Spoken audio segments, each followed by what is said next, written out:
Number one is the idea of deicide, that Jews are hated because we killed Jesus. Now, is that true?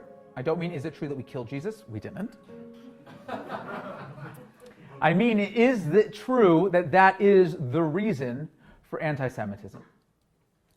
A fourth of Americans believe that Jews were responsible for killing Jesus, but that doesn't necessarily explain if that is the reason for anti-Semitism. Apparently, I have not seen them inside, but the Gospels of Matthew and John and Mark all specifically say that the Romans killed Jesus, and we did not. You would think, if that was the case, that Christians would have hated, historically, the Romans at least as much as they hated the Jews. But that, again, is not the case. The Roman Catholic Church officially, in 1965, came out with a document from the Second Vatican and said, we did not, at least we're not entirely collectively responsible for the death of Jesus. And then to make sure that everything was completely clear, Pope Benedict XVI came out in his book and said that Jews are not responsible for killing Jesus. Now, even though the church and the Pope came out and said we didn't do it, anti-Semitism, as we just looked at the chart, is on the rise. It's greater now than it's ever been. So clearly, that is not the reason for anti-Semitism. Besides that, the timing is really interesting. We have an expression, time heals all wounds.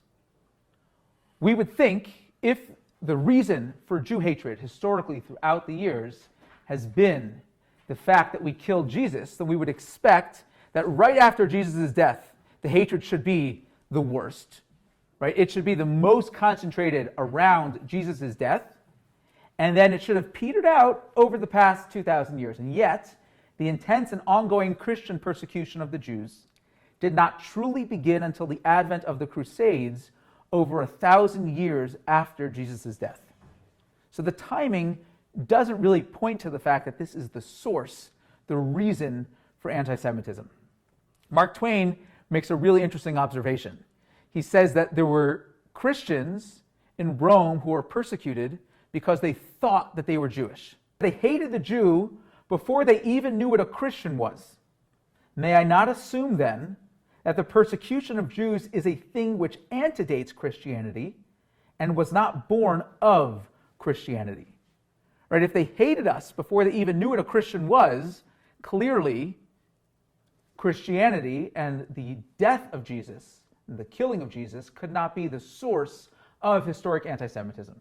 As an aside, and I don't mean this at all tongue-in-cheek, or I really don't mean this, and I really never understood the idea of hating us because we killed Jesus.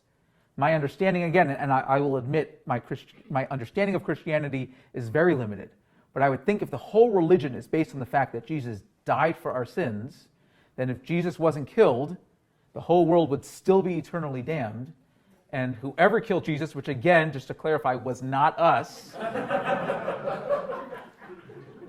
did the world, and especially the Christian world, a favor, right? They were the ones who facilitated Jesus dying for everyone's sins, without which we would all be eternally damned. But that is an aside. We can't move on to number two without at least mentioning and talking a little bit about the Blood Libel. So in 1144, in Norwich, England, there was a boy named William. And William was missing, and eventually he was found, or his body was found, in the forest with stab wounds.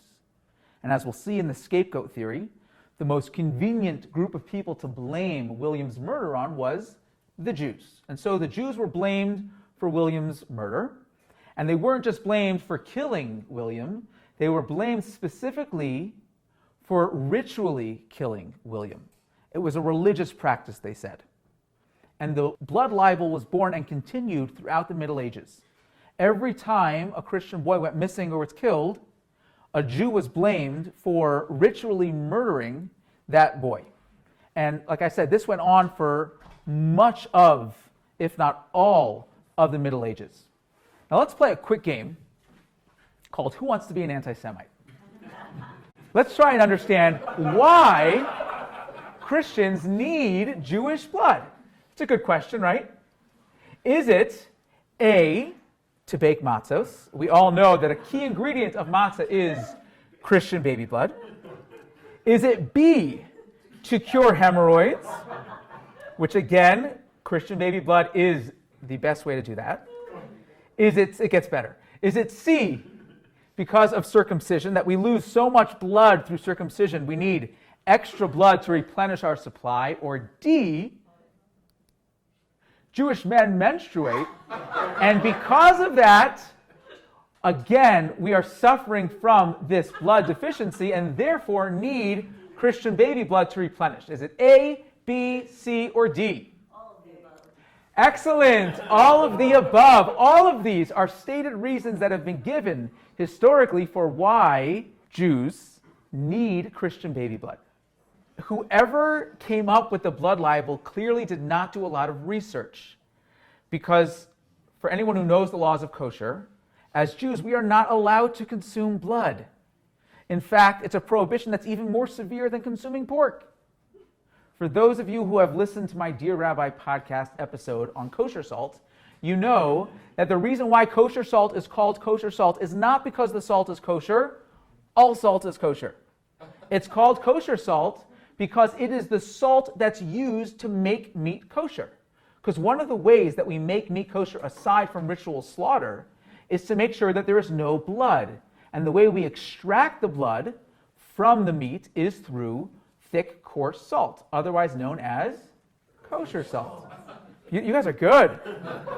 So whoever came up with the blood libel clearly did not do their research. Obviously, the blood libel is false.